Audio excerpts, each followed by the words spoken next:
કેમ છો ભૂલકાઓ? મજામાં? ચલો આપણે કોર્ડિનેશન કેમિસ્ટ્રીની વાત કરતા હતા તો સવર્ગ સહસંયોજક બંધ વિશે જ આપણે આગળ વધવાનું છે. તો ટાઇટલ લગાવી દો કોર્ડિનેશન કેમિસ્ટ્રીમાં. ગયા લેક્ચરમાં આપણે કઈ વાત કરેલી હતી તો કે ભઈલા કેવા પ્રકારના સંયોજનો, સંકીર્ણ સંયોજનો કઈ રીતે બને છે અથવા તો સવર્ગ સંયોજનો કઈ રીતે બને છે એની વાત કરેલી હતી. એનું રિપ્રેઝન્ટેશન કે તેનો અવકાશમાં ગોઠવણી કેવી રીતે, કઈ કઈ બે પ્રકારના આપણે મોડેલની વાત કરેલી હતી. તેમાં હવે આપણે આગળ વધીએ. ટાઇટલ લગાવી દો સવર્ગ સંયોજનોમાં બંધ કેવા હશે, કેવા બંધ હોય સવર્ગ સંયોજનોમાં બંધ. ટાઇટલ લગાવવાનું છે તમારે સવર્ગ સંયોજનોમાં બંધ. સવર્ગ સંયોજનોમાં બંધ કેવા હશે?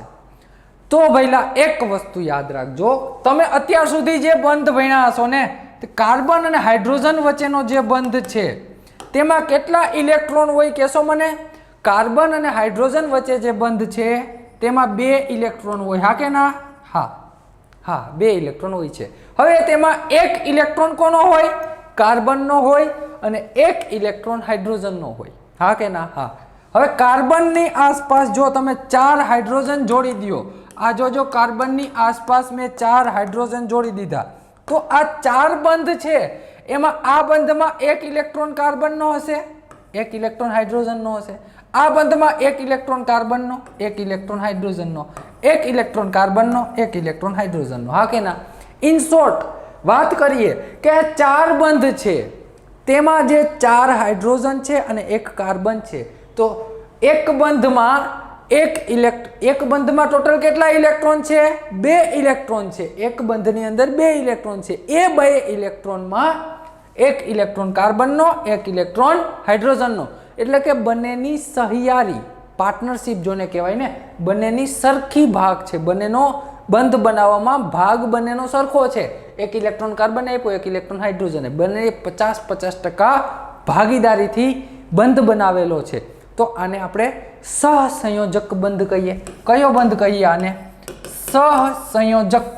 આને કહેવાય સહસંયોજક બંધ. સંયોજક બંધ. અંગ્રેજીમાં જેને કોવેલેન્ટ બોન્ડ કહેવામાં આવે છે, કોવેલેન્ટ બોન્ડ કહેવાય. સંયોજક બંધ અથવા તો સહસંયોજક બંધ કહેવામાં આવે છે. પરંતુ આપણે જે અહીંયા સવર્ગ સંયોજનો ભણવાના છે, સવર્ગ સંયોજનો ભણવાના છે, એમાં શું હશે તો કે ભઈલા એમાં આપણે ધાતુ હશે. કોઈ પણ ધાતુ લઈ લઉં, અહીંયા મેં લઈ લીધી છે કોઈ પણ ધાતુ, અહીંયા મેં લઈ લીધો છે લિગેન્ડ. શું છે? લિગેન્ડ. હવે ઘણા બધા લિગેન્ડ હશે, બરાબર છે, પરંતુ ધાતુ અને લિગેન્ડ વચ્ચે જે બંધ છે એમાં પણ કેટલા ઇલેક્ટ્રોન હશે? તેમાં પણ ભૂલકાઓ 2 ઇલેક્ટ્રોન જ હોય. તેમાં પણ કેટલા ઇલેક્ટ્રોન હોય? 2 ઇલેક્ટ્રોન હોય. પરંતુ એક વસ્તુ અહીંયા સમજવા જેવી છે કે આ જે 2 ઇલેક્ટ્રોન છે બંધમાં, એ બંને ઇલેક્ટ્રોન મેટલ એટલે કે ધાતુ અને લિગેન્ડની સહયારી એટલે કે 50-50% પાર્ટનરશિપથી બંધ બનેલો નથી. આ ફક્ત અને ફક્ત લિગેન્ડના ઇલેક્ટ્રોન છે. આ બંને ઇલેક્ટ્રોન કોના છે? લિગેન્ડના છે. તો જે આગળનો બંધ હતો, હમણાં મેં કાર્બન અને હાઇડ્રોજન વચ્ચેના બંધની વાત કરી, તે બંધ કયો કહેવાય? સહસંયોજક બંધ કહેવાય. આમાં બંને ઇલેક્ટ્રોન કોના છે ભૂલકાઓ? તો કે લિગેન્ડના છે.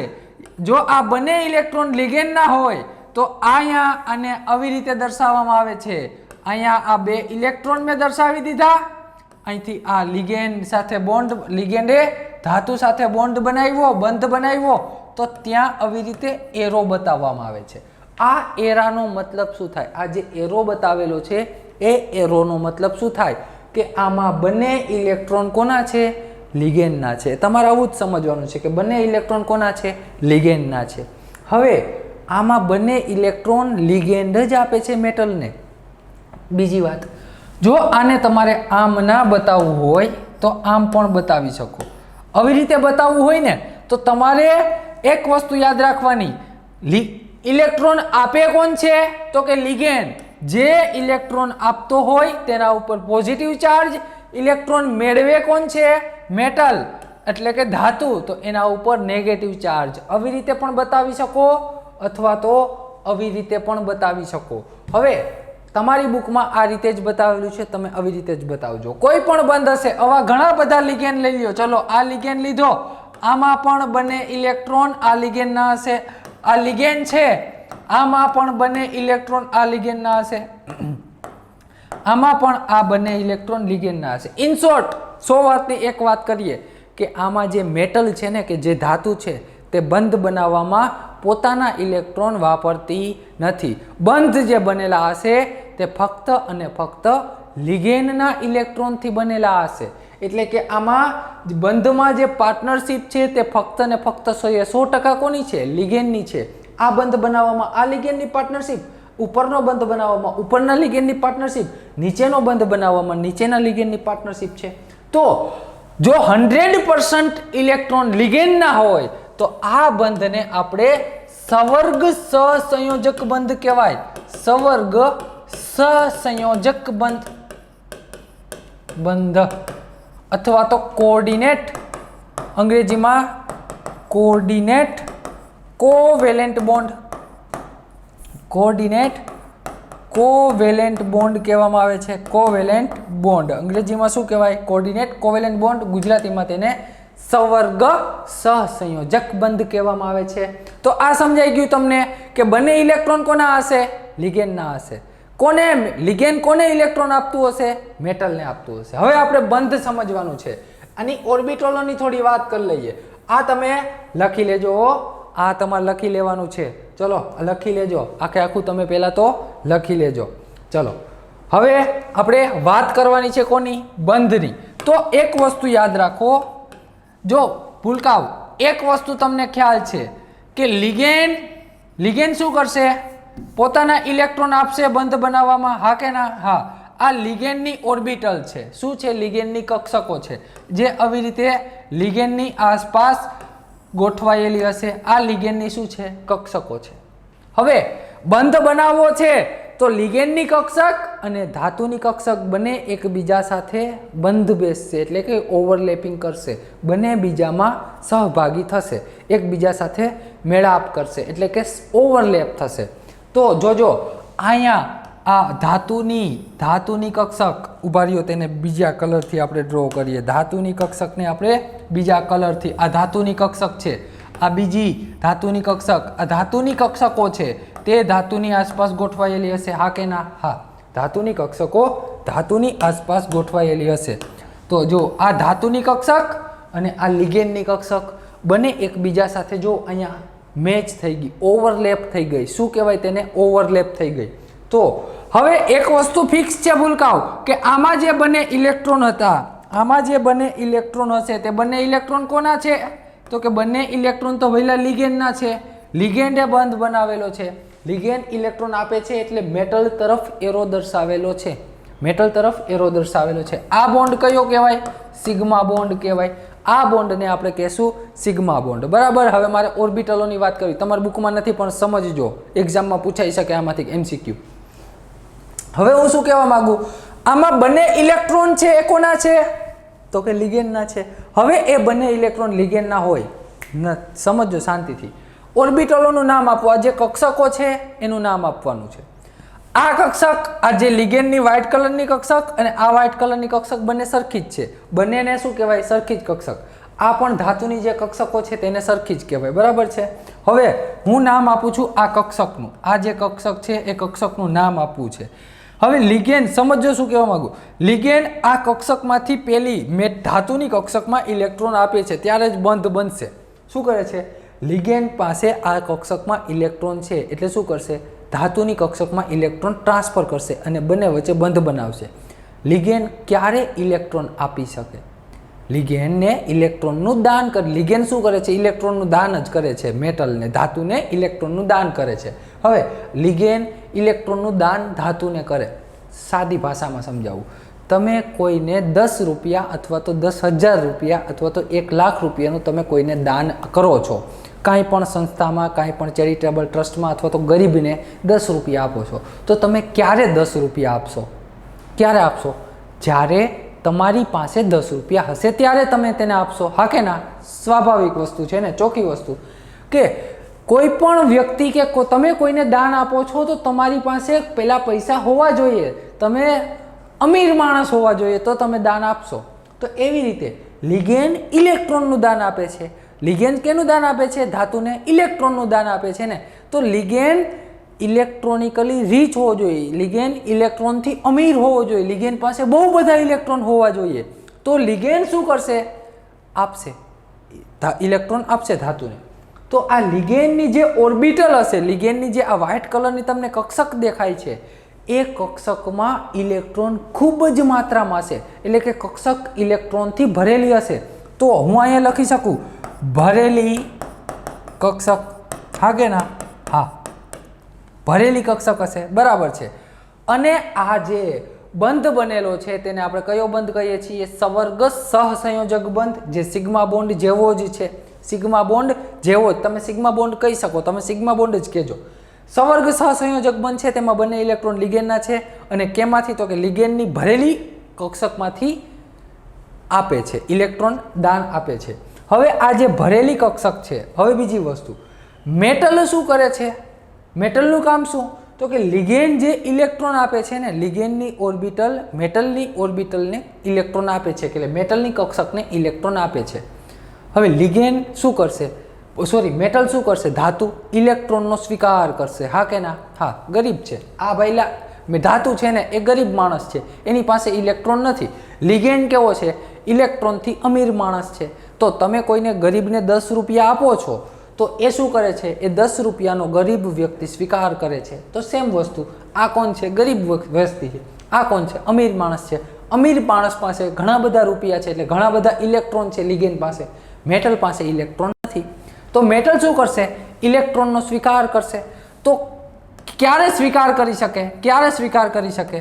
જ્યારે એની ઓર્બિટલ એટલે કે એની કક્ષક છે તે ખાલી હશે. કક્ષક કેવી હશે? ખાલી હશે. એટલે એનો ખીચો કેવો હશે? ખાલી. તમે કોઈને દાન કરો તો એટલે આપણે ગુજરાતી ભાષામાં કહેવાય ને કે ખીચો ભરેલો હોવો જોઈએ. તો લિગેન્ડનો ખીચો કેવો છે? ઇલેક્ટ્રોનથી ભરેલો છે, પૈસાથી ભરેલો છે. મેટલ એટલે કે ધાતુનો ખીચો કેવો હશે? ખાલી છે, તો જ તેમાં પૈસા નાખી શકશે ને. તો અહીંયા ઇલેક્ટ્રોન નાખવાના છે, તો એ કક્ષક કેવી હશે? ખાલી કક્ષક હશે. ભૂલકાઓ, એ કક્ષક કેવી હશે? ખાલી કક્ષક હશે. તો લિગેન્ડ ઇલેક્ટ્રોનથી ભરેલો હશે, એટલે કે ઇલેક્ટ્રોનનું દાન કરશે. બીજી વસ્તુ, મેટલ એટલે કે ધાતુ ખાલી હશે, એટલે કે શું કરશે? ઇલેક્ટ્રોનનો સ્વીકાર કરશે. તો આને ખાલી કક્ષક કહેવામાં આવે છે. આવા પ્રકારના બંધન હોય છે, આવો પ્રકારનો બંધ હોય છે. કઈ ઓર્બિટલ વપરાણી? લિગેન્ડની કઈ ઓર્બિટલ, લિગેન્ડની કઈ કક્ષક વાપરી શકો તમે? તો કે ભરેલી કક્ષક વાપરી શકો. અને મેટલની, ધાતુની કઈ? તો કે ખાલી કક્ષકમાં ઇલેક્ટ્રોન જતા હોય. કોની વચ્ચે ઓવરલેપિંગ થયું હોય? તો કે ધાતુની ખાલી કક્ષક અને લિગેન્ડની ભરેલી કક્ષક વચ્ચે ઓવરલેપિંગ થયું હોય. બરાબર છે? એટલે બંધ બનેલો હોય છે. આ બંધનું નામ સવર્ગ સહસંયોજક બંધ. હવે સિગ્મા બોન્ડ છે ને, તમે ભણી ગયા હશો, આગળ તમારે ભણવામાં આવી જ ગયું હોય કે સિગ્મા બોન્ડ હાઇબ્રિડાઇઝેશનમાં પાર્ટિસિપેટ કરે, હાઇબ્રિડાઇઝેશનમાં ભાગ આપે. એટલે કે સિગ્મા બોન્ડનું તમારે હાઇબ્રિડાઇઝેશન ગણો ત્યારે સિગ્મા બોન્ડ ગણવાનો. તો આ તો સિગ્મા બોન્ડ છે. તો આ જે કક્ષક છે એ સિગ્મા બોન્ડની કક્ષક છે. હા કે ના? હા. જો સિગ્મા બોન્ડની કક્ષક હોય તો એ કક્ષકનું નામ હાઇબ્રિડ કક્ષક કહેવાય. તો અહીંયા હવે તમે આખું નામ લખજો, ભરેલી હાઇબ્રિડ કક્ષક. ભરેલી હાઇબ્રિડ કક્ષક કહેવામાં આવે છે. હા કે ના? હા, કારણ કે આ જે સિગ્મા બોન્ડ છે તે હાઇબ્રિડાઇઝેશનમાં ભાગીદારી આપશે. જો હાઇબ્રિડાઇઝેશનમાં ભાગીદારી આપે તો તેની કક્ષક કેવી કક્ષક કહેવાય? હાઇબ્રિડ કક્ષક કહેવામાં આવે છે. તો લિગેન્ડની કઈ હશે? તો કે ભરેલી હાઇબ્રિડ કક્ષક હશે. હવે આ જે મેટલની ખાલી ઓર્બિટલ છે, ધાતુની ખાલી ઓર્બિટલ છે, તે ખાલી ઓર્બિટલ છે તે પણ હાઇબ્રિડાઇઝેશનમાં તો ભાગ આપશે જ, કારણ કે સિગ્મા બોન્ડમાં વપરાણી. સિગ્મા બોન્ડ બનાવવા માટે ખાલી કક્ષક વપરાણી છે. તો આ કક્ષકનું નામ હવે તમે આખું શું લખી શકો? તો કે ખાલી હાઇબ્રિડ કક્ષક. ખાલી હાઇબ્રિડ કક્ષક કહેવામાં આવે છે. બરાબર છે? તો આવા પ્રકારનું બંધન હોય છે. તો તમે તમારી સમજૂતી પ્રમાણે આખું ડ્રો કરી લ્યો. પહેલાં તો આ વધારાની ઓર્બિટલો છે તે જે તમારા કામની નથી, એ ઉપરના લેવલની છે. ભવિષ્યમાં તમે આગળ વધશો, આગળ જશો કેમેસ્ટ્રી ફિલ્ડમાં, તો તમારે ત્યાં આના વિશે ભણવાનું આવશે. તમે ખાલી એટલું ભણી લ્યો. બરાબર છે? તમારા 12th સાયન્સમાં આટલું આવે. આટલું ભણી લો. ભરેલી હાઇબ્રિડ કક્ષક અને ખાલી હાઇબ્રિડ કક્ષક. સમજાઈ ગયું? હા કે ના? લિગેન્ડ અમીર માણસ છે. મેટલ લિગેન્ડ અમીર એટલે ખાલી ઇલેક્ટ્રોનથી અમીર હો, પૈસાવાળો નહીં, ઇલેક્ટ્રોનથી અમીર છે. મેટલ ઇલેક્ટ્રોનથી ગરીબ માણસ છે એટલે ઇલેક્ટ્રોનનો સ્વીકાર કરશે. લિગેન્ડ ઓલવેઝ ઇલેક્ટ્રોન આપશે. બરાબર છે. હવે આના પછીનું ટાઇટલ લગાવી દો. આના પછીનું તમે ટાઇટલ લગાવી દો સંકીર્ણ સંયોજન પરનો વીજભાર. સંકીર્ણ સંયોજનો પરનો વીજભાર. સંકીર્ણ સંયોજન પરનો વીજભાર એટલે કે આવી રીતે તમને આપેલું છે કોઈ પણ સંકીર્ણ સંયોજન પરનો વીજભાર આપણે ફાઇન્ડ કરવો છે તો એના માટેની તમે વ્યાખ્યા લખી લ્યો. શું છે કે ભઈલા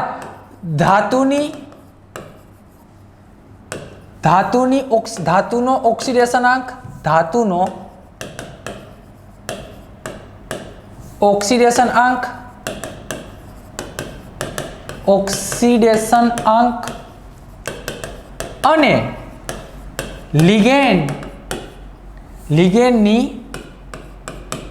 લિગેન્ડનો ઓક્સિડેશન આંકના સરવાળાને લિગેન્ડના ઓક્સિડેશન આંકના સરવાળાને શું કહેવામાં આવે છે? સંકીર્ણ સંયોજન પરનો વીજભાર કહેવામાં આવે છે. જો પહેલા તમને ખબર જ હશે ધાતુની ઓક્સિડેશન સ્ટેટ તમને દઈ આપેલી હશે, પછી લિગેન્ડની ઓક્સિડેશન સ્ટેટ તમને ખ્યાલ હોવી જોઈએ. એ હમણાં હું લખાવીશ એટલે તમને ઓટોમેટિક ખ્યાલ આવી જશે. કોઈ પણ આવી રીતે કોમ્પ્લેક્સ આપેલો છે એટલે કે સંકીર્ણ સંયોજન આપેલો છે FeCN6 plus or minus x, તમારે આ વસ્તુ ફાઇન્ડ કરવાની છે, આ x શોધવાનો છે. હું તમને કહી દઉં છું કે ધાતુની ઓક્સિડેશન સ્ટેટ +3 છે. ધાતુની ઓક્સિડેશન આંક શું છે? +3 છે. તો મારે આ x મેળવવો તો કઈ રીતે મેળવાય? તો કે ભઈલા x નું સાદામાં સાદું સૂત્ર plus or minus x is equal to oxidation આંક કોનો? તો કે ધાતુનો ઓક્સિડેશન આંક. ધાતુનો ઓક્સિડેશન આંક આમ જ લખો ને, ધાતુનો ઓક્સિડેશન આંક પ્લસ અહીંયા લિગેન્ડ કેટલા છે? 6. લિગેન્ડનો ઓક્સિડેશન આંક, લિગેન્ડનો ઓક્સિડેશન આંક ઓ આ જ લખું ડાયરેક્ટ. બરાબર છે. પરંતુ લિગેન્ડ કેટલા છે? તો કે 6. તો આગળ શું લખશો? 6. ધાતુનો ઓક્સિડેશન આંકનો સરવાળો પ્લસ જેટલા લિગેન્ડ હોય એના ઓક્સિડેશન આંકનો સરવાળો, એટલે બંનેનો સરવાળો કરો એટલે મળી જાય. તો અહીંયા ધાતુનો ઓક્સિડેશન આંક આપેલો છે કેટલો છે? 3. તો લખી નાખો 3 પ્લસ 6 Cn સાયનાઇડ, જેને શું કહેવામાં આવે છે? સાયનાઇડ. સાયનાઇડ ઉપર માઇનસ ચાર્જ હોય, Cn માઇનસ હોય તો એનો ઓક્સિડેશન આંક થઈ જાય છે -1. એ તમને આગળ હું લખાવીશ એટલે ખ્યાલ આવી જશે. Cn ઉપર કયો ચાર્જ હોય? માઇનસ ચાર્જ હોય તો એનો -1 ઓક્સિડેશન સ્ટેટ. બંનેનો સરવાળો કરો તો આ 3 -6, ફાઇનલ જવાબ આવ્યો -3. ફાઇનલ જવાબ શું આવ્યો? -3. તો અહીંયા સંકીર્ણ સંયોજન ઉપર હવે શું લખશો? CN6 -3. તમારે ડાયરેક્ટ શું લખી નાખવાનું? x નો જવાબ શું આવી ગયો? -3 આવી ગયો. તો અહીંયા x ની જગ્યાએ -3 લખી નાખો તો વીજભાર તમને મળી જાય. હા કે ના? હા. ચલો બીજો જોઈએ, બીજો એક્ઝામ્પલ જોઈએ. માની લો કે NiCl ઉભા રહ્યો, તમને આવી રીતે આપેલું છે કે NiCl 6 time, NiCl 6 time plus or minus x. અહીંયા તમને આપેલો છે +4. કેટલો આપેલો છે? +4. નિકલની ઓક્સિડેશન આંક તમને આપેલો છે +4. અથવા તો એક કામ કરો, નિકલનો ઓક્સિડેશન આંક લઈ લ્યો +2. કેટલો આપેલો છે? +2. તમારે મેળવવાનો છે પ્લસ ઓર માઇનસ x ની વેલ્યુ મેળવવાની છે. તો એક જ સૂત્ર, ધાતુનો ઓક્સિડેશન આંક પ્લસ લિગેન્ડનો ઓક્સિડેશન આંક.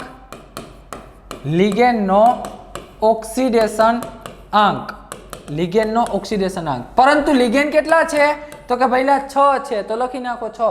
હવે ધાતુનો ઓક્સિડેશન આંક +2 આપ્યો, લખી નાખો +2. 6 લિગેન્ડ છે. ક્લોરીન ઉપર કયો ચાર્જ હોય? -1 જ હોય. ક્લોરીન ઉપર -1 ચાર્જ હોય તો ક્લોરીનની ઓક્સિડેશન આંક -1 થઈ ગયો, એટલે કે અહીંયા +2, અહીંયા -6, જવાબ આવી ગયો -4. તો x ની વેલ્યુ તમને મળી ગઈ છે -4. હા કે ના? સાવ સાદું છે, એમાં અઘરું શું છે? તો અહીંયા હવે તમે લખી શકો, અહીંયા શું લખી શકો કે નિકલ Cl6 ટાઈમ -4. આ તમને MCQ માં પૂછાઈ શકે. આવી રીતે x ની વેલ્યુ MCQ માં પૂછાઈ શકે, આવડવી જોઈએ. ફાવશે? હા. શું કરવાનું? નિકલ, આ ધાતુની ઓક્સિડેશન આંક આપેલો જ હશે, ધાતુનો ઓક્સિડેશન આંક આપેલો હશે, બરાબર છે? ધાતુનો ઓક્સિડેશન આંક plus number of ligand, total કેટલા લિગેન્ડ આપેલા છે એ લખ નાખવાનું, અને લિગેન્ડનો ઓક્સિડેશન આંક જે હોય -1, 6 લિગેન્ડ છે તો -6 થઈ જાય. ફાવશે? હા કે ના? હા. હવે આપણે વાત કરવાની છે સંવર્ગ આંકની. સંવર્ગ, આ ઓક્સિડેશન આંકની વાત થઈ ગઈ, હવે વાત કરવાની છે સંવર્ગ આંકની. તો ટાઇટલ લગાવી દો સંવર્ગ આંક. ટાઇટલ લગાવી દો તમે સંવર્ગ આંક. સંવર્ગ આંક કોને કહેવાય? તો કે પહેલા પહેલી વસ્તુ કહી દઉં, સંવર્ગ આંક જે છે ને તે કોની વસ્તુ છે? ધાતુની વાત છે. એમાં ધાતુની જ વાત કરવાની છે, લિગેન્ડની વાત આવશે નહીં. તો અહીંયા લખો સંવર્ગ આંક છે, જે સંવર્ગ આંક, સંવર્ગ આંક ધાતુઓનો હોય છે. ધાતુનો સંવર્ગ આંક ધાતુનો હોય છે, ધાતુનો હોય, બરાબર છે? સંવર્ગ આંક આપણે જે લખશું તે ધાતુની જ વાત કરશું, લિગેન્ડની વાત કરશું નહીં. હવે સંવર્ગ આંક કઈ રીતે નક્કી કરવો? તો કે લખજો ધાતુ અને લિગેન્ડ વચ્ચે, ધાતુ અને લિગેન્ડ વચ્ચે બનેલા કુલ સંવર્ગ સહસંયોજક બંધ, કુલ સંવર્ગ સહસંયોજક બંધ, સંવર્ગ સહસંયોજક બંધના, સંવર્ગ સહસંયોજક બંધને, કુલ સંવર્ગ સહસંયોજક બંધને ધાતુનો શું કહેવામાં આવે છે? સંવર્ગ આંક કહેવામાં આવે છે. સંવર્ગ આંક કહેવાય, સંવર્ગ આંક કહેવાય. સમજાયું? હા કે ના? હા. શું કીધું? ધાતુ અને લિગેન્ડ વચ્ચે બનેલા સંવર્ગ સહસંયોજક બંધ. શું? સંવર્ગ સહસંયોજક બંધ, તેને શું કહેવામાં આવે છે? ધાતુનો સંવર્ગ આંક. જો અહીંયા કોઈ પણ ધાતુ છે, ચલો નિકલ ધાતુ છે, તેની સાથે એક ક્લોરીન, આ બીજો ક્લોરીન, આ ત્રીજો ક્લોરીન અને આ ચોથો ક્લોરીન. જો આ એરો, મેં એરો દર્શાવેલો છે, હરેક બોન્ડમાં મેં એરો બતાવેલો છે, ખાલી આવી રીતે બોન્ડ નથી. નિકલ અને ક્લોરીન ફક્ત આવો બોન્ડ નથી, આ બોન્ડને આપણે ફક્ત સહસંયોજક બંધ કહી શકીએ. આ બંધને આપણે સંવર્ગ સહસંયોજક બંધ કહેવો પડે. શું કામ? કારણ કે આમાં બંને જ ઇલેક્ટ્રોન, આ એક બંધ બનવામાં જે 2 ઇલેક્ટ્રોન વપરાયેલા છે તે બંને ઇલેક્ટ્રોન આ ક્લોરીનના છે. આ બંધ બનાવવામાં જે ઇલેક્ટ્રોન વપરાયેલા છે તે નીચેના ક્લોરીનના છે. ઉપરનો બંધ બનાવવામાં જે ઇલેક્ટ્રોન છે તે ઉપરના ક્લોરીનના. પેલી બાજુનો જે ક્લોરીન છે તે 2 ઇલેક્ટ્રોન આપીને સંવર્ગ સહસંયોજક બંધ બનાવે છે. તો આ વાત થઈ ગઈ આપણે સંવર્ગ સહસંયોજક બંધની. તો નિકલ અને લિગેન્ડ વચ્ચે કેટલા સંવર્ગ સહસંયોજક બંધ છે ભૂલકાઓ? તો અહીંયા લખી શકો તમે, આ 1 નંબરનો બંધ, બીજા નંબરનો બંધ, ત્રીજા અને ચોથા. તો અહીંયા નિકલનો સંવર્ગ આંક શું કહેવાય? 4. નિકલની આસપાસ 4 ક્લોરીને બંધ બનાવેલો છે. એક્ઝામમાં તમને આમ આપેલું હોય કે NiCl4, આવી રીતે જ ખાલી આપેલું હોય. ચલો અહીંયા કાંઈ હું ચાર્જ નથી લખતો, અહીંયા હું કાંઈ ચાર્જ લખતો નથી, NiCl4. તો નિકલનો સંવર્ગ આંક તમે ડાયરેક્ટ કેટલો લખશો? 4, કારણ કે નિકલ સાથે 4 ક્લોરીન જોડાયેલા છે. કદાચ એક્ઝામમાં તમને અંગ્રેજી આપેલું હોય તો સંવર્ગ આંકને શું કહેવાય? Coordination number. આપણે ભણી ગયા છીએ, સોલિડ સ્ટેટમાં ભણી ગયા કોર્ડિનેશન નંબર. મેં તમને ત્યારે પણ સમજાવેલું હતું કે કોર્ડિનેશન નંબર આપણે કે એક ધાતુ અથવા તો એક છિદ્ર હતું, છિદ્રના કોર્ડિનેશન નંબરની વાત કરતા હતા, તો છિદ્રનો જે કોર્ડિનેશન નંબર એટલે કે એક છિદ્રની આસપાસ બીજા કેટલા છિદ્રો હતા અથવા તો એક એટમને બીજા કેટલા એટમ ટચ કરતા હતા એને શું કહેતા હતા? Coordination number. તો એ જ વસ્તુ છે કે આ એક નિકલને કેટલા ક્લોરીન ટચ કરે છે, એક નિકલની આસપાસ કેટલા ક્લોરીન જોડાયેલા છે. પરંતુ આમાં કોર્ડિનેશન નંબર, આમાં સવર્ગાંક કઈ રીતે નક્કી કરશું? ખાલી ટચ કરવાથી નહીં, નિકલ સાથે કેટલા ક્લોરીને બંધ બનાવેલો છે અને એ પણ બંધ કયો હોવો જોઈએ? સવર્ગ સહસંયોજક બંધ હોવો જોઈએ. તો આ કયો સવર્ગ સહસંયોજક કેટલા છે? 4. તો અહીંયા કેટલા આવશે? 4. હજી એક એક્ઝામ્પલ આપું, જોવો અહીંયા CO કોબાલ્ટ NH3 6 ટાઈમ +2. ચલો આવી રીતે કોઈ પણ આપેલો છે, તમારે ખાલી જોવાનું છે કોબાલ્ટનો સવર્ગ આંક. કોબાલ્ટનો સવર્ગ આંક શું છે? સવર્ગ આંક કઈ રીતે નક્કી કરશો? તો કે કોબાલ્ટની આસપાસ કેટલા એમોનિયા છે? તો કે 6 છે ભૂલકાઓ. કોબાલ્ટની આસપાસ 6 એમોનિયા. આ NH3, આ પણ શું છે? NH3, આ પણ શું છે? NH3. આવી રીતે જોડાયેલા હશે, શેપમાં હશે. એ શેપની આપણે ડિટેલમાં આગળ સ્ટડી કરશું. અહીંયા ખાલી તમે એટલું જોવો, કોબાલ્ટની આસપાસ કેટલા એમોનિયાએ બંધ બનાવેલો છે? તો કે 6 એમોનિયાએ સવર્ગ સહસંયોજક બંધ બનાવેલો છે. તો આને કહેશું આપણે કોબાલ્ટનો સવર્ગ આંક કેટલો થાય? 6. અથવા તો આને લખશું કોનો કોર્ડિનેશન નંબર કેટલો થાય? 6. ફાવશે? હા કે ના? હા. ચલો હજી એક એક્ઝામ્પલ આપું. TiH2O 6 time, titanium H2O 6 time +3 આપેલો છે. તો મને આમાં ટિટેનિયમનો કોર્ડિનેશન નંબર કયો? અથવા તો કોર્ડિનેશન નંબરને શું કહેવાય? સવર્ગ આંક કહેવામાં આવે છે. યાદ રાખતા જાજો, આ બધું થોડું અંગ્રેજી કામ લાગશે ભવિષ્યમાં. ટિટેનિયમનો કોર્ડિનેશન નંબર, ટિટેનિયમની આસપાસ કેટલા H2O એ બંધ બનાવેલો છે? જો એક વસ્તુ કહી દઉં, આ સ્ક્વેર બ્રેકેટ એટલે કે ચોરસની અંદર જેટલા લિગેન્ડ હોય ને, ચોરસની અંદર જેટલા લિગેન્ડ હોય ને એટલા લિગેન્ડે એની સાથે બંધ સવર્ગ સહસંયોજક બંધ બનાવેલો જ હશે. કયો? શું કહું છું? ફક્ત ચોરસની અંદરના જ લિગેન્ડ હો દોસ્ત, ચોરસની બહારના લિગેન્ડ નહીં. ચોરસની અંદરના લિગેન્ડ જેટલા હશે એ બધાએ તેની સાથે સવર્ગ સહસંયોજક બંધ બનાવેલો જ હશે. એટલે કે અહીંયા કેટલા લિગેન્ડ છે ચોરસની અંદર? તો કે 6. તો એનો થઈ ગયો કોર્ડિનેશન નંબર 6 થઈ ગયો છે. બરાબર છે. હજી એક એક્ઝામ્પલ આપું. MnCl6 -4. MnCl6. તો ચોરસની અંદર કેટલા લિગેન્ડ છે? 6 લિગેન્ડ છે. તો Mnનો કોર્ડિનેશન નંબર શું થઈ જાય છે ભૂલકાઓ? 6. તમારે ફક્ત જોવાનું છે સ્ક્વેર બ્રેકેટમાં, ચોરસ એટલે કે સ્ક્વેર બ્રેકેટ, આને શું કહીએ આપણે? સંકીર્ણ સંયોજન. સંકીર્ણ સંયોજનની અંદર આ જે સ્ક્વેર ચોરસ છે, સંકીર્ણ સંયોજનને હંમેશા ચોરસમાં જ લખવાનું. ચોરસની અંદર કેટલા લિગેન્ડ છે? 6. તો 6 એ તેની સાથે બંધ બનાવેલો છે. તો જ તેને, જો લિગેન્ડ સવર્ગ સહસંયોજક બંધ બનાવતો હોય ને તો જ તેને ચોરસમાં લખવામાં આવે. જો સવર્ગ સહસંયોજક બંધ લિગેન્ડ ના બનાવતો હોય તો તેને ચોરસમાં ના લખી શકાય, તેને બહાર લખવો પડે. એ આપણે જોશું આગળ, હમણાં જ જોઈએ છીએ. અહીંયા કેટલા લિગેન્ડ? 6. અંદર ચોરસની અંદર 6 લિગેન્ડ છે ને, તો તેનો કોર્ડિનેશન નંબર 6 થાય. બરાબર છે. હજી એક એક્ઝામ્પલ આપું. NH3 4 time Cl2. ચલો આવી રીતે આપેલું છે. તો ચોરસની અંદર 2 અલગ પ્રકારના લિગેન્ડ છે ભૂલકાઓ. ચોરસની અંદર 2 અલગ છે ને. એક આ જો ચોરસ જ તમારે જોવાનું, અંદરના બ્રેકેટ નહીં જોવાના. મેઇન ચોરસની અંદર 2 અલગ લિગેન્ડ છે. તો એ બંને લિગેન્ડ એ નિકલ સાથે બંધ બનાવેલા હશે. કેવી રીતે?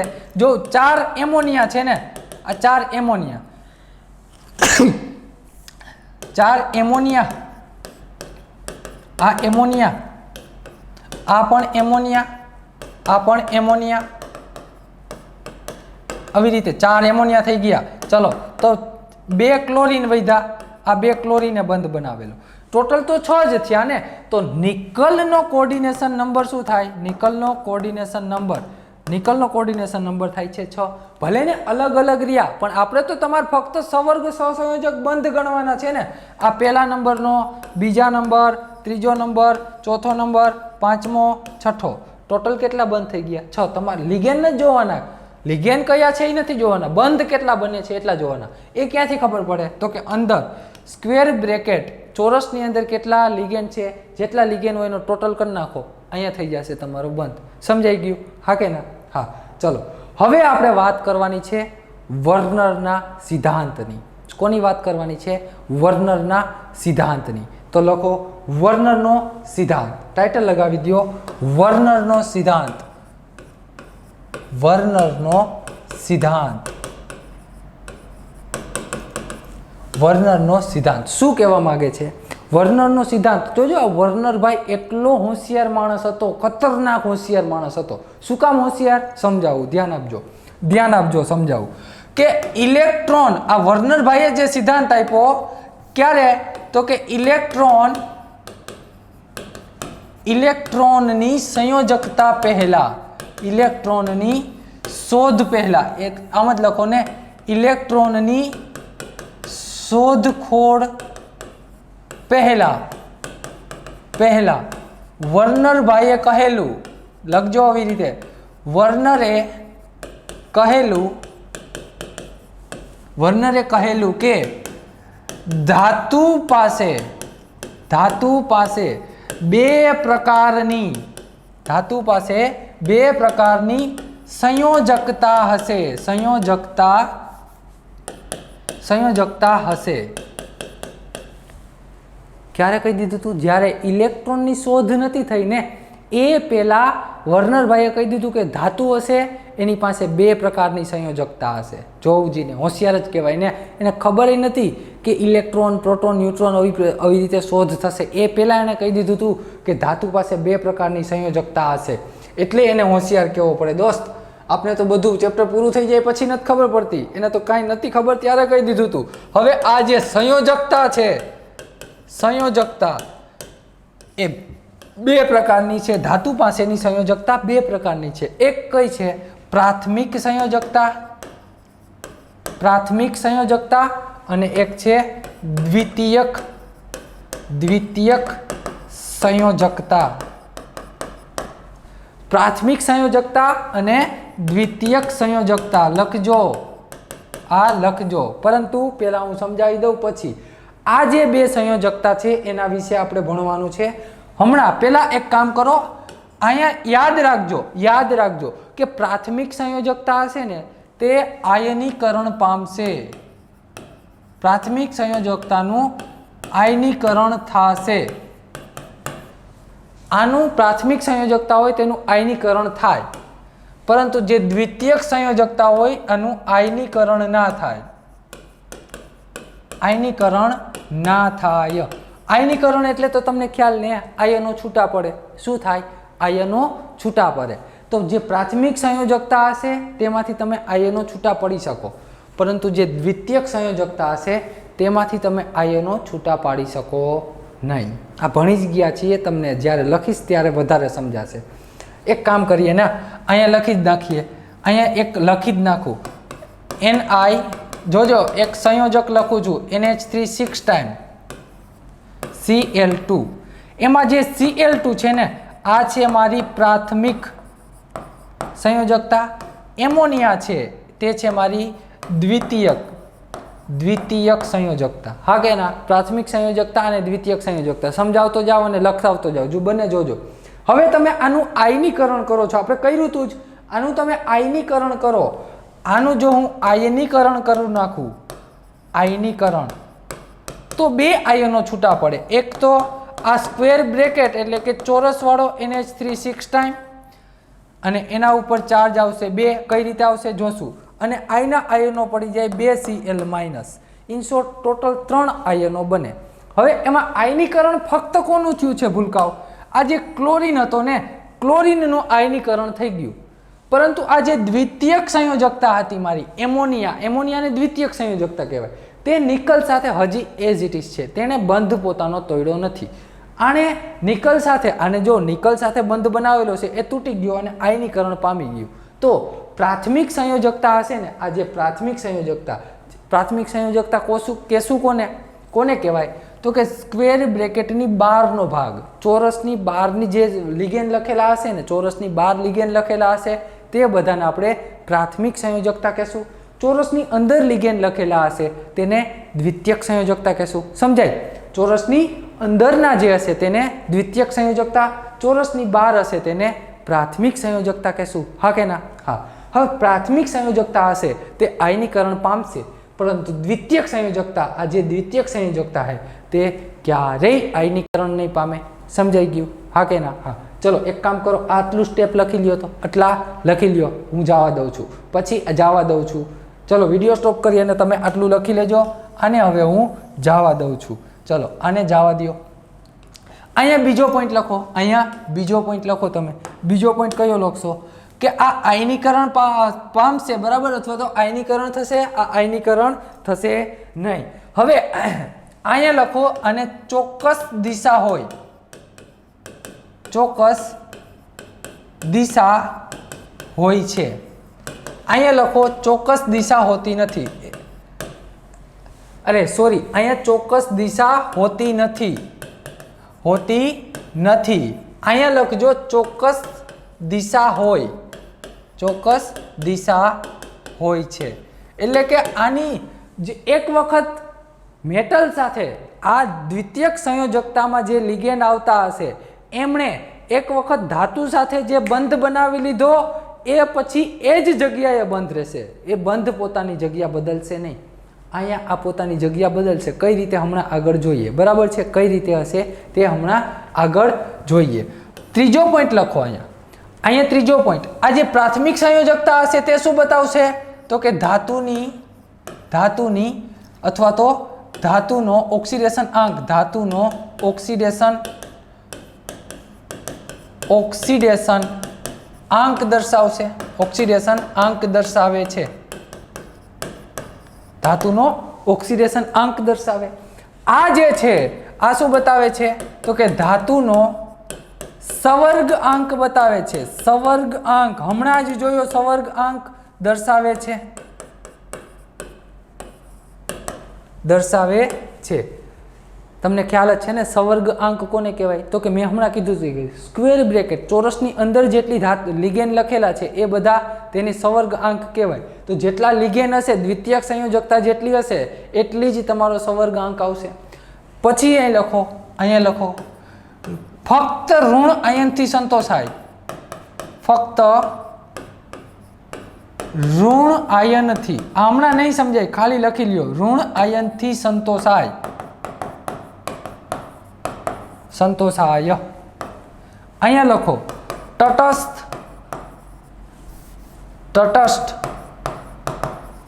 ઋણ આયન અને ધન આયનથી સંતોષાય, અને ધન આયનથી સંતોષાય, ધન આયનથી સંતોષાય, ધન આયનથી સંતોષાય છે. હવે જો, હવે આ ચારે ચાર પોઈન્ટ તમને સમજાવી દો. તમે આ એક કામ કરો, પહેલા ચારે ચાર પોઈન્ટ લખી લ્યો. લખેલા હશે તમારી બુકમાં એટલે તમને વાંચવાની જોવાની મજા આવશે. હું તમને બધી વસ્તુ સમજાવું. હવે મેં એક લઈ લીધો છે, કોઈ પણ કોમ્પ્લેક્સ લઈ લીધો છે, Ni. જોજો આ એક સંકીર્ણ સંયોજન લઉં છું, Ni NH3 6 ટાઈમ Cl3. શું છે? Cl3. હવે હું આમાં તમને બંધ બનાવી અને બતાવું છું. બંધ બનાવીને ફક્ત સમજાવી દઉં, ધ્યાન આપજો. આ જે બધા બંધ બન્યા છે ને એ કયા છે? સવર્ગ સહસંયોજક બંધ છે. હા કે ના? હા. જો બધામાં એરો બતાવેલો છે. હવે હું અહીંયા શું લખું? અહીંયા કઈ લિગેન્ડ લખું? તો કે ભઈલા આ જે સવર્ગ સહસંયોજક બંધ કોણ બનાવશે? તો કે સ્ક્વેર બ્રેકેટ, ચોરસની અંદર જે લિગેન્ડ હશે એ બધા તેની સાથે સવર્ગ સહસંયોજક બંધ બનાવશે. તો ચોરસની અંદર 6 એમોનિયા છે, તો 6 એમોનિયા નિકલ ધાતુ સાથે શું કરશે? સવર્ગ સહસંયોજક બંધ બનાવશે. તેણે સવર્ગ સહસંયોજક ચોરસ ધાતુ સાથે બનાવી દીધા, અરે નિકલ ધાતુ સાથે બનાવી દીધા. ક્યાં હતા? તો કે ચોરસની અંદર હતા. બીજી વસ્તુ, આ 3 ક્લોરીન વધ્યા, એ શું કરશે? એક 3 ક્લોરીન આવી રીતે જોજો, તૂટક લાઈન જેને કહેવામાં આવે ને, આ લાઈનને કઈ કહેવામાં આવે? તૂટક લાઈન કહેવામાં આવે છે. જો આવી રીતે તૂટક લાઈનથી દર્શાવેલા હશે, તૂટક લાઈનથી જોડેલા હશે. આ 3 જે ક્લોરીન છે તે તૂટક લાઈનથી જોડેલા છે. હવે તમને ખબર છે અહીંયા એમોનિયા છે તે દ્વિતીયક છે, અરે સોરી દ્વિતીયક જ છે ને, દ્વિતીયક અથવા તો પ્રાથમિક અને દ્વિતીયક, અને એમોનિયાને દ્વિતીયક સંયોજકતા કહીએ અને ક્લોરીનને આપણે કઈ કહીએ? તો કે ભાઈલા ક્લોરીન આપણી છે પ્રાથમિક, ક્લોરીન છે પ્રાથમિક સંયોજકતા. ક્લોરીન 3 ક્લોરીન છે મારા પ્રાથમિક સંયોજકતા અને 6 એમોનિયા છે તે દ્વિતીયક સંયોજકતા છે. હવે હું શું કરું છું? હવે કદાચ હું આ NiNH3, જોજો આ કોમ્પ્લેક્સ છે, આ કોમ્પ્લેક્સમાં હું નાખું છું. આ કયો કોમ્પ્લેક્સ છે? NiNH3, Ni આ સ્ક્વેર બ્રેકેટમાં NiNH3 6 ટાઈમ Cl3. હવે હું આનું આયનીકરણ કરું છું. શું કરું છું? આયનીકરણ કરશો તો શું બનશે? તો કે ભાઈલા આવી રીતે 2 આયનો છૂટા પડશે, એક આખો સંકીર્ણ સંયોજન અને 3 Cl માઇનસ. આવા રીતે 2 આયનો, એક આ આયન અને એક ક્લોરીન આયન. ટોટલ ગણો તો 4 થાય, 3 ક્લોરીન આયન અને એક આ. કેટલા આયનો થયા? 4 આયન. હવે તમને ખ્યાલ છે કે આ કઈ વેલેન્સી છે? કઈ વેલેન્સી કહેવાય? તો કે ભાઈલા વેલેન્સી એટલે સંયોજકતા. વેલેન્સી એટલે શું કહેવાય? સંયોજકતા કહેવાય. તો આને દ્વિતીયક સંયોજકતા છે, આ દ્વિતીયક સંયોજકતા, અને આ પ્રાથમિક, આ છે મારી પ્રાથમિક સંયોજકતા અને દ્વિતીયક સંયોજકતા છે. તો આયનીકરણ પામ્યું, આયનીકરણ કરો ત્યારે ફક્ત ને ફક્ત કોનું આયનીકરણ થાય છે? જો પ્રાથમિક સંયોજકતા હતી ને એ આયનો છૂટા પડી ગયા, જેટલી પ્રાથમિક સંયોજકતા હતી એ આયનો છૂટા પડી ગયા, પરંતુ આ જે દ્વિતીયક સંયોજકતા હતી તે છૂટા પડ્યા નથી, તેનું છૂટું પડતા નથી. બરાબર છે. બીજી વસ્તુ, હવે આ જે હવે આનું જો આવી રીતે પેલા કોમ્પ્લેક્સ હતો, જો આ હતો ને આખો સંકીર્ણ હતો ત્યારે આવી રીતે દર્શાવેલું હતું. હવે મેં આનું આયનીકરણ કરી નાખ્યું. આયનીકરણ કરશો એટલે શું થશે? તો કે આ ક્લોરીન જતો રહેશે, આ ક્લોરીન પણ જતો રહેશે, અહીંથી આ ક્લોરીન પણ જતો રહેશે, આ ક્લોરીન પણ જતો રહ્યો. એટલે કે 3 ક્લોરીનનું આયનીકરણ થઈ ગયું. હજી તમે જો આનું આયનીકરણ કરો ને, ગમે એવું પાણી નાખો, ગમે એવો સોલ્વન્ટ નાખો, ગમે તે વસ્તુ નાખો, પરંતુ આ 3 બોન્ડ તૂટશે નહીં. આ 6 બોન્ડ જે બની ગયા છે નિકલની આસપાસ એમોનિયાના, એ કોઈ દિવસ તૂટશે નહીં. એ બની ગયા છે, બરાબર છે. એને તોડવાનું આવે પણ એ તમારે ભણવાનું નથી. તમારે એટલું યાદ રાખવાનું છે કે આ જે દ્વિતીયક સંયોજકતા એ એક વખત ધાતુ સાથે બંધ બનાવી લીધા, એ પાછા તૂટશે નહીં. કયા બંધ તૂટી શકે? જે પ્રાથમિક સંયોજકતાના બંધ હતા. કયા? પ્રાથમિક સંયોજકતાના. પ્રાથમિક સંયોજકતા કોને કહેવાય? તો કે ચોરસની બહારની જે સંયોજકતા, ચોરસની બહાર જે લિગેન્ડ આવેલા છે તેને આપણે પ્રાથમિક સંયોજકતા કહેશું. તેને આપણે કઈ સંયોજકતા? પ્રાથમિક સંયોજકતા. ચોરસની અંદર છે તે દ્વિતીયક સંયોજકતા છે. તો દ્વિતીયક સંયોજકતાના બંધ તૂટશે નહીં. બીજી વસ્તુ, એ તો ખ્યાલ આવી ગયો. આયનીકરણ કોનું થાય? ખાલી પ્રાથમિક સંયોજકતાનું થાય. બીજો પોઈન્ટ સમજાવું. કયો છે બીજો પોઈન્ટ? કે જે દ્વિતીયક સંયોજકતા છે, પ્રાથમિક સંયોજકતા છે, ત્યાં તમે શું લખી શકો? ત્યાં ફક્ત ને ફક્ત તમે ઋણ આયન લખી શકશો. આ જે પ્રાથમિક સંયોજકતા છે ને ત્યાં ફક્ત ને ફક્ત તમારે શું લખી શકવાનું છે? ઋણ આયન લખી શકો. દ્વિતીયક સંયોજકતા છે ને ત્યાં કાંઈ પણ આવે. આગળ એક્ઝામ્પલ જોયા હતા જ ને, આગળ આવા એક્ઝામ્પલ જોયા હતા જ. કયા? આવી રીતે નહોતું? તો કે NiNH3 4 ટાઈમ Cl2. આ બંને દ્વિતીયક સંયોજકતા છે. બંને કેવી છે? દ્વિતીયક સંયોજકતા છે. જો આ બંને દ્વિતીયક સંયોજકતા હોય તો આ એમોનિયા છે, આનો ઓક્સિડેશન આંક જોઉં તો 0 હોય, ક્લોરીનનો -1 હોય, એટલે કે આને તટસ્થ અણુ કહેવાય. એમોનિયાને કયો કહેવાય? તટસ્થ અણુ કહેવાય. ક્લોરીનને કેવો કહેવાય? ઋણ આયન કહેવાય. ક્લોરીનને કેવો કહેવાય? ઋણ આયન કહેવાય. તો દ્વિતીયક સંયોજકતા છે તે તટસ્થ અણુ પણ ચાલે. દ્વિતીયક સંયોજકતાની જગ્યાએ તમે શું લખી શકો? તટસ્થ અણુ પણ લખાય અને ઋણ આયન પણ લખી શકો, ધન આયન પણ લખી શકો. એટલે કે દ્વિતીયક સંયોજકતામાં તમે ગમે તે લખી શકો. પરંતુ જો પ્રાથમિક સંયોજકતા હોય ત્યાં તમારે ફક્ત ને ફક્ત ઋણ આયન જ લખવા પડશે. કયા? ઋણ આયન જ આવશે.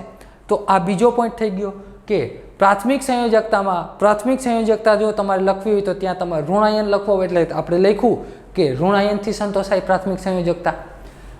અહીંયા દ્વિતીયક સંયોજકતામાં આપણે લખેલું છે કે તટસ્થ ઋણાયન અને ધનાયન કોઈ પણથી સંતોષાય છે. બરાબર છે. બીજી વસ્તુ હવે આ જે દ્વિતીયક સંયોજકતા છે જે અંદર લખી છે તે દ્વિતીયક સંયોજકતા છે, તમને ખ્યાલ જ છે. આ શું છે? દ્વિતીયક સંયોજકતા છે. હવે હું તમને એમ કહું કે નિકલનો કોઓર્ડિનેશન નંબર એટલે કે સંવર્ગ આંક શું થાય, તો તમે અહીંયા જોશો. ક્યાં? તો કે અહીંયા જોશો. અહીંયા કેટલા લિગેન્ડ જોડાયેલા છે નિકલની આસપાસ? 6. તો નિકલનો સંવર્ગ આંક શું થઈ ગયો? 6. તો આ દ્વિતીયક સંયોજકતા છે તે શું બતાવે છે? તમને ધાતુનો સંવર્ગ આંક બતાવે છે. દ્વિતીયક સંયોજકતા તમને શું બતાવે છે? ધાતુનો સંવર્ગ આંક બતાવે છે. બીજી વસ્તુ, અહીંયા મેં શું કર્યું? આ ક્લોરીનનું આયનીકરણ કરી નાખ્યું. જોજો દ્વિતીયક સંયોજકતામાં આપણે ત્રીજો પોઈન્ટ લખ્યા. ત્રીજો પોઈન્ટ કયો છે? કે તે ધાતુનું સંવર્ગ આંક બતાવે છે. દ્વિતીયક સંયોજકતા ધાતુનો સંવર્ગ આંક બતાવે છે. સમજાઈ ગયું એટલું? હા કે ના? હા. હવે બીજી વસ્તુ જો, આ જે ક્લોરીન છે કે જે 12 છે પ્રાથમિક સંયોજકતા છે, તો પ્રાથમિક સંયોજકતા શું બતાવશે? તો કે પહેલા પ્રાથમિક સંયોજકતા છે તે ધાતુની ઓક્સિડેશન આંક બતાવશે. કઈ રીતે? જો આયનીકરણ કરો એટલે કે 3 ક્લોરીન તો છૂટા પડી ગયા, પણ 3 ક્લોરીનને લીધે અહીંયા આખા સંકીર્ણ ઉપર સંયોજન ઉપર +3 ચાર્જ આવ્યો. કયો ચાર્જ આવ્યો? +3 ચાર્જ આવ્યો. તો એમોનિયાની ઓક્સિડેશન સ્ટેટ તો 0 થઈ ગઈ. તો નિકલની ઓક્સિડેશન આંક આવે +3. તમે ઓક્સિડેશન સ્ટેટ કાઢતા શીખ્યા જ હોય. આ ના શીખ્યા હોય તો કાંઈ વાંધો નહીં, આપણે શીખશું. નિકલની ઓક્સિડેશન સ્ટેટ થઈ ગઈ +3, એટલે કે નિકલ ધાતુનો ઓક્સિડેશન આંક થઈ ગયો +3. તો પ્રાથમિક સંયોજકતાથી મને શું ખબર પડી? ધાતુની ઓક્સિડેશન આંક. તો આપણે ત્યાં લખાવેલું છે કે પ્રાથમિક સંયોજકતા છે તે ધાતુનો ઓક્સિડેશન આંક દર્શાવે છે. શું દર્શાવે છે? ઓક્સિડેશન આંક દર્શાવે છે. હા કે ના? સમજાઈ ગયું? બરાબર છે. તો આ વાત થઈ ગઈ પ્રાથમિક અને દ્વિતીયક સંયોજકતાની. પ્રાથમિક અને દ્વિતીયક સંયોજકતાની. હજી એક પોઈન્ટ લખી નાખો અહીંયા પ્રાથમિક સંયોજકતામાં. તેને ત્રુટક લાઇનથી દર્શાવવામાં આવે છે. અહીંયા લખજો, ભૂલકાઓ. અહીંયા પાંચમો પોઈન્ટ કે ચોથો પોઈન્ટ જે હોય તે લખજો. પ્રાથમિક સંયોજકતાને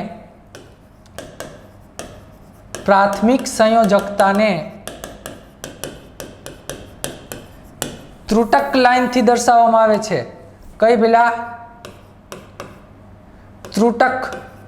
ત્રુટક લાઇન. ત્રુટક લાઇન એટલે કે આવી રીતે ટપકાવાળી લાઇન. ટપકાવાળી લાઇન તમે કહો ને, શું કહો? ટપકાવાળી લાઇન. અને અહીંયા લખજો દ્વિતીયક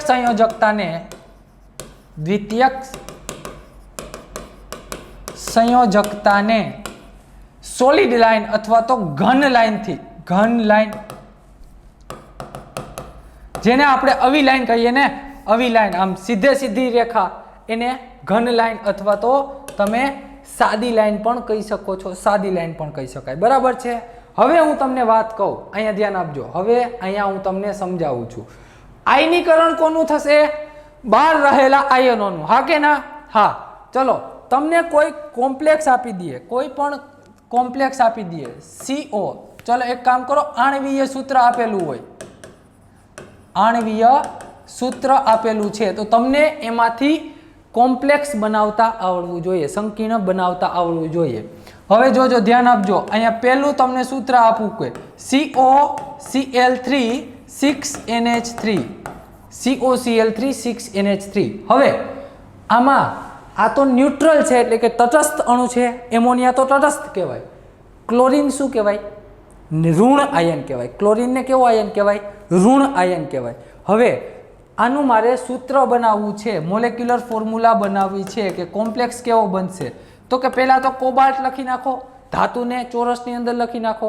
હવે ધાતુની બહાર કયો? જેનો આ બધામાં સંવર્ગ આંક તમારે શું રાખવાનો છે? ધાતુનો સંવર્ગ આંક. ધાતુનો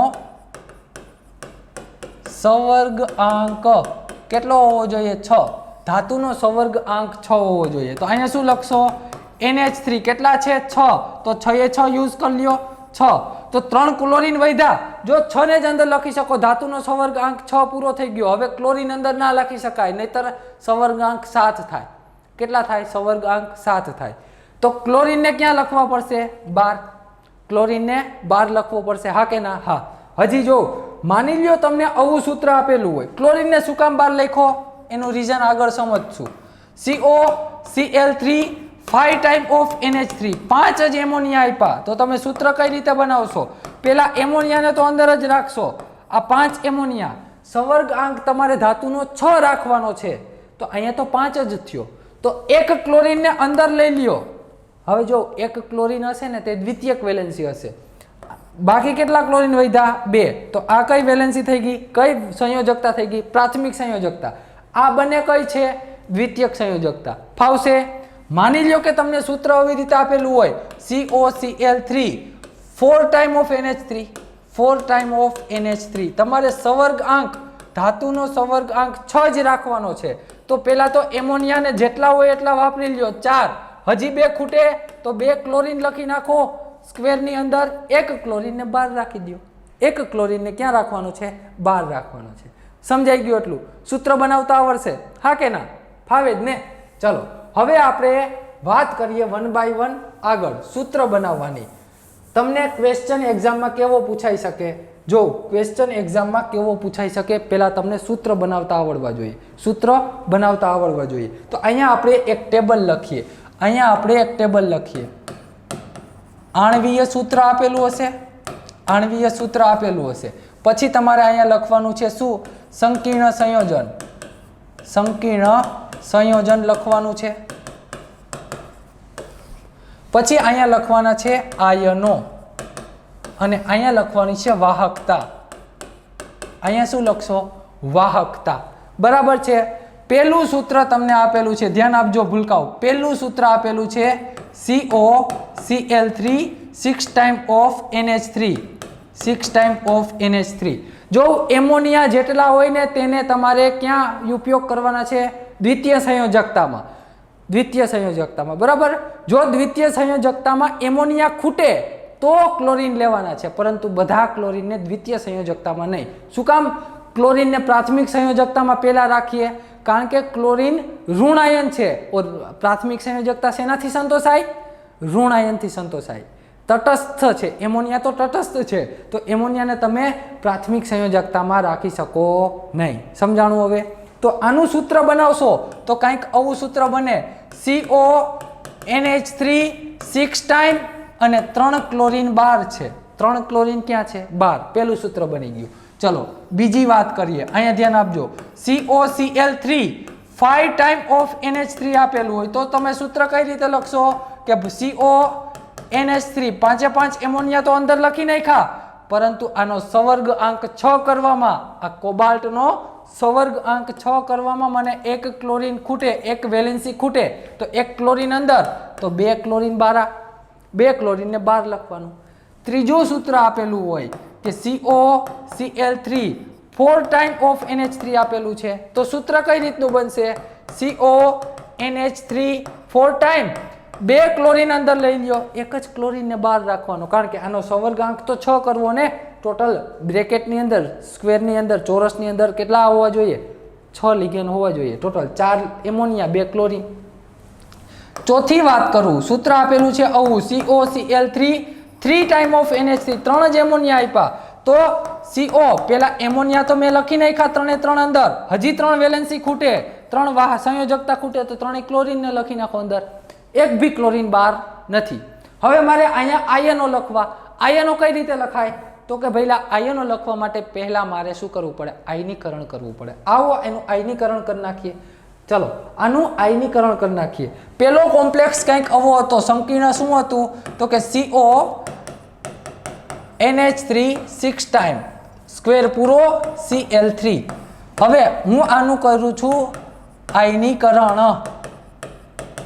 શું કરીએ છીએ ભૂલકાવાનું? આયનીકરણ.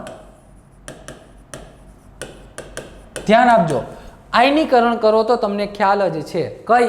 તો કે ફક્ત અને ફક્ત પ્રાઇમરી વેલેન્સી. કઈ?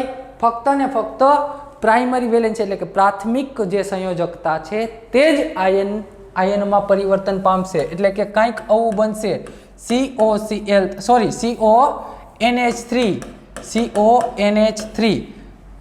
6 ટાઈમ CONH3 6 ટાઈમ અને 3 Cl માઇનસ. હવે અહીંયા ચાર્જ કેટલો છે -3 ને, તો એને ન્યુટ્રલ કરવા, એને તટસ્થ કરવા કોમ્પ્લેક્સ ઉપર કયો ચાર્જ આવે +3. કોમ્પ્લેક્સ એટલે કે સંકીર્ણ ઉપર કયો ચાર્જ આવે +3 આવે. એ શીખવાડું. જો અહીંયા ધ્યાન આપો, એનું ક્રોસ ગુણાકાર કરવાનો. અહીંયા 3 છે ને, તો આ 3 ને સંકીર્ણ ઉપર જવા દેવાના અને માઇનસ લખવાના, સોરી પ્લસ લખવાના. આવી રીતે ક્રોસ ગુણાકાર કરી દેવાનો. અહીંયા પ્લસ લખવાના, અહીંયા માઇનસ લખવાના. અહીંયા 3 છે તો અહીંયા +3 થઈ જાય. અહીંયા કાંઈ નથી, 1 જ છે ને, કાંઈ ના હોય તો 1 હોય, તો અહીંયા -1 લખવાના. શું લખશો -1. તો જો ટોટલ થઈ જશે 0. અહીંયા 3 છે ને, તો ઉપર +3 આવી જશે. અહીંયા દિયા +3. ક્લોરીન કેવો હોય -1 હોય, તો 3 ક્લોરીન છે તો 3 માઇનસ. અહીંયા ટોટલ આ બધાનો ચાર્જ વીજભાર કેટલો થયો +3. આનો વીજભાર ટોટલ ગણો 3 - 1 એટલે -3 થઈ જાય. તો -3 +3 -3 0. જો અહીંયા 0 હતું ને, તો આ બાજુ પણ શું રહેવો જોઈએ ચાર્જ 0. ચલો બીજા સંયોજનનું આયનીકરણ કરીએ. બીજા સૂત્રનું આયનીકરણ CONH3 5 ટાઈમ Cl. 12 કેટલા ક્લોરીન હશે 2. હવે આયનીકરણ કોનું થાય ભૂલકાઓ? ફક્ત પ્રાથમિક સંયોજકતાનું, એટલે કે આ 2 ક્લોરીન છે ને એનું આયનીકરણ થશે. અંદરનો ક્લોરીન તો અંદર જ રહેશે, એનું આયનીકરણ થાય નહીં. તો CONH3 5 time as it is, chlorine પણ એઝ ઇટ ઇઝ, અને 2 ક્લોરીન છૂટા પડી ગયા. તો અહીંયા ચાર્જ કેટલો આવશે +2. અહીંયા જે 2 છે એને ઉપર જવા દો, અહીંયા 1 છે અને આની ઉપર લઈ લો, ક્લોરીન ઉપર ક્રોસ ગુણાકાર. અહીંયા કાંઈ નથી તો 1 છે ને, 1 કોમ્પ્લેક્સ છે. અહીંયા કેટલા ક્લોરીન છે 2, તો આ 2 ક્લોરીનને ઉપર જવા દો, 1 કોમ્પ્લેક્સને ઉપર લઈ લ્યો. ત્રીજી વાત કરીએ તો કે ભાઈલા CONH3 5 ટાઈમ, સોરી ત્રીજો કોમ્પ્લેક્સ આવી રીતે હતો Cl2. અહીંયા કાંઈ નથી તો 1 છે. અહીંયા કેટલા ક્લોરીન હશે 1 જ ક્લોરીન, 1 જ ક્લોરીન. આનું જો આયનીકરણ કરો તમે તો તમને કેટલા આયનો બને? CONH3 4 ટાઈમ Cl2 અંદર છે, અંદરવાનું આયનીકરણ થાય નહીં. અને Cl માઇનસ, તો અહીંયા 1 પ્લસ ચાર્જ, -1 + 1 ન્યુટ્રલ થઈ જાય, તટસ્થ થઈ જાય છે. ચોથો સંયોજન ભણી લઈએ. ચોથું સંકીર્ણ આવું કંઈક હતું. શું હતું? તો કે પહેલા CONH3 3 time, NH3 3 time Cl3. 12 કાંઈ છે જ નહીં, તો આનું આયનીકરણ થાય નહીં. આખે આખો એમ જ બને CONH3 3 ટાઈમ Cl3. જો આના ઉપર કાંઈ વીજભાર આવ્યો નહીં એટલે આયનીકરણ થયું નથી. તો અહીંયા લખી શકાય આયનીકરણ થતું નથી, આયનીકરણ થતું નથી. બરાબર છે. હવે આયનો લખવા, તો ટોટલ આયનો આ 1 આયન કહેવાય ને, આખે આખાને 1 આયન જ કહેવાય. અહીંયા 3 આયન, તો અહીંયા ટોટલ આયન થઈ ગયા 4 આયન થઈ ગયા. હા કે ના? હા. આ 1 અને આ 3. એવી રીતે આને 1 આયન કહેવાય, અહીંયા 2 આયન છે, તો ટોટલ કેટલા આયન થઈ ગયા? 3 આયન થઈ ગયા. જોજો આને આયન શું કામ કહું? આના ઉપર ચાર્જ છે, વીજભાર છે. આ સંકીર્ણ ઉપર વીજભાર છે, આ સંકીર્ણ ઉપર પણ વીજભાર છે, અહીંયા પણ વીજભાર છે, એટલે કે 2 આયન થઈ ગયા. હા કે ના? હા. અહીંયા કાંઈ વીજભાર છે નથી ભૂલકાઓ, અહીંયા વીજભાર નથી. તો અહીંયા તમે લખી શકો 0 આયન. આને આયન ના કહી શકો, આને તમે આયન ના કહી શકો. શું કામ? જ્યારે વીજભાર આવે, યા તો પોઝિટિવ આવવો જોઈએ, યા તો નેગેટિવ, યા તો ધન વીજભાર આવવો જોઈએ, યા તો ઋણ વીજભાર આવવો જોઈએ. જ્યારે વીજભાર આવે ત્યારે તમે આયનીકરણ લખી શકો, ત્યારે તેને આયન કહી શકો. અહીંયા આયન થાય નહીં. તો ચલો અહીંયા યાદ રાખેલું છે ને, આ લખી લેજો. આ તમે વિડીયો સ્ટોપ કરી અને આ લખી લ્યો. તો ચાલો, તો 4 પ્રક્રિયા લખી નાખો. તો કાંઈ નથી કર્યું. જે 12 છે એનું આયનીકરણ થાય, અંદરનાનું આયનીકરણ થાય નહીં. તો મને અહીંયા ટોટલ કેટલા મળ્યા? 4 આયન. અહીંયા 3, અહીંયા 2, અહીંયા 0. વાહકતા લખવી, તો સૌથી વધારે વાહકતા કોની? ઇલેક્ટ્રોકેમિસ્ટ્રી ભણ્યા? હા કે ના? હા પાડો, મેં જ ભણાવેલું છે, મને યાદ છે. ઇલેક્ટ્રોકેમિસ્ટ્રીમાં આપણે વાત થઈ હતી કે જેમ આયનો વધે, આયનોની સંખ્યા વધે, કોઈ પણ કરંટ હશે, કોઈ પણ પ્રવાહીમાં જે ઇલેક્ટ્રિસિટી પાસ થાય છે, વિદ્યુત પ્રવાહ પસાર થાય છે, તે આયનોને મારફતે થાય છે. કોને મારફતે? આયનોને મારફતે. હવે આયનો જેમ વધે તેમ તમારે વિદ્યુત પ્રવાહ વધારે સ્પીડમાં પસાર થશે તો વાહકતા, વિદ્યુત પ્રવાહ જેમ સ્પીડમાં પસાર થાય તેને જ આપણે શું કહીએ? વાહકતા કહીએ. તો જેમ આયનો વધે તેમ વાહકતા શું થાય? વધે. તો અહીંયા ઉપરથી નીચે જાઓ તેમ આયનો ઘટે છે, આયનોની સંખ્યા ઘટે તો વાહકતા ઘટે. ઉપરથી નીચે જાઓ તેમ આયનો ઘટે તો વાહકતા ઘટે. તો સૌથી વધારે વાહક કોણ હશે? સૌથી વધારે વાહક હશે પહેલા નંબરનું, એની વાહકતા ખૂબ જ વધારે. પછી તો કે બીજા નંબરનાની વાહકતા એનાથી ઓછી, ત્રીજા નંબરનાની વાહકતા એનાથી ઓછી, આની વાહકતા સાવ ઓછી. ઉપરથી નીચે જાઓ તેમ વાહકતા ઘટે છે. સમજાઈ ગયું એટલું? હવે બીજી વસ્તુ કહો. આટલો તો તમને સમજાઈ ગયું. હવે હું તમને એમ કહી દઉં, આ જે આયનીકરણ કર્યું ને આપણે ભૂલકાઓ, આયનીકરણની જગ્યાએ કદાચ આયનીકરણમાં તમે શું કર્યું હશે? કાંઈક પ્રકારનું પ્રવાહી નાખ્યું હશે. હવે આ આયનીકરણમાં હું તમને એમ કહી દઉં કે હું નાખું છું AgNO3. તમે કદાચ લેબમાં પ્રેક્ટિકલ કરેલો હોય કે ક્લોરીન આયન હોય અથવા તો હેલોજન હોય, હેલોજનને તમારે પકડવો હોય. શું કરવો હોય?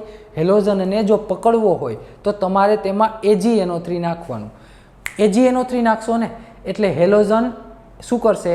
AgCl નો બોન્ડ બનાવી દેશે. AgNO3 શું કરશે? AgCl નો બોન્ડ બનાવી દેશે અને NO3 છૂટું પડી જશે. NO3 શું થઈ જશે? છૂટું પડી જશે. તો હું આમાં AgNO3 નાખું તો કેટલા મોલ AgCl બને? AgNO3 નાખો ને તો 3 મોલ, કારણ કે 3 ક્લોરીન છૂટા પડશે ને અહીંથી. 3 ક્લોરીન જો AgNO3 માં, એક કામ કરો ને, અહીંયા જ લખું, અહીંયા ધ્યાન આપો. જો આવી રીતે આમ હોય ને, ધ્યાન આપજો, Cl- હોય એમાં હું AgNO3 નાખું ને તો ભૂલકાઓ AgCl બની જાય, બરાબર છે, અને NO3- છૂટો પડે. હવે માની લો કે 2 ક્લોરીન આયન છે અહીંયા અને 2 મોલ AgNO3 નાખું, 2 મોલ AgNO3, તો આ 1 ક્લોરીન 1 Ag+, આ AgNO3 માં હોય શું? તો કે Ag+ અને NO3- હોય તો આ બંને વચ્ચે બંધ બની જશે. અહીંયા રહ્યો, અહીંયા 2 Ag+ છે, Ag+, અહીંયા 2 ક્લોરીન છે, આ બધા વચ્ચે બંધ બની જશે તો 2 AgCl ના PPT મળશે. 2 AgCl ના વ્હાઇટ કલરના તમને અવક્ષેપ મળશે. તમે આ કદાચ પ્રેક્ટિસ કરેલી હોય, લેબમાં તમે પ્રયોગ કરેલો હોય, બરાબર છે. તો હવે હું તમને એમ કહું છું, હું તમને એવો પ્રશ્ન પૂછું છું, શું? તો કે ભાઈલા આમાં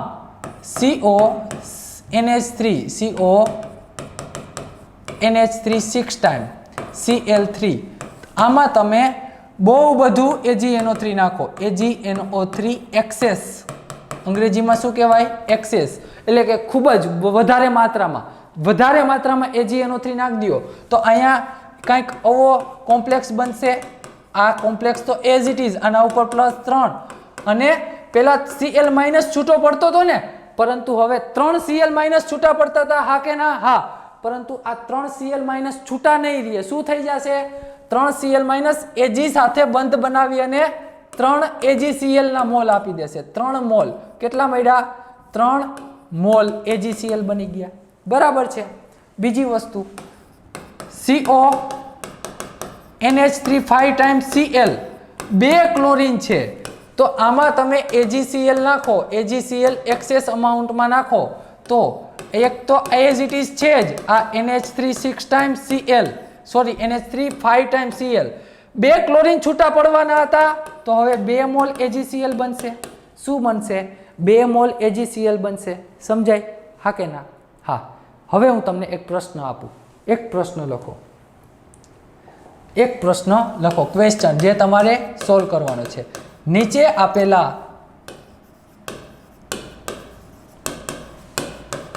આપેલા આણ્વીય સૂત્રમાંથી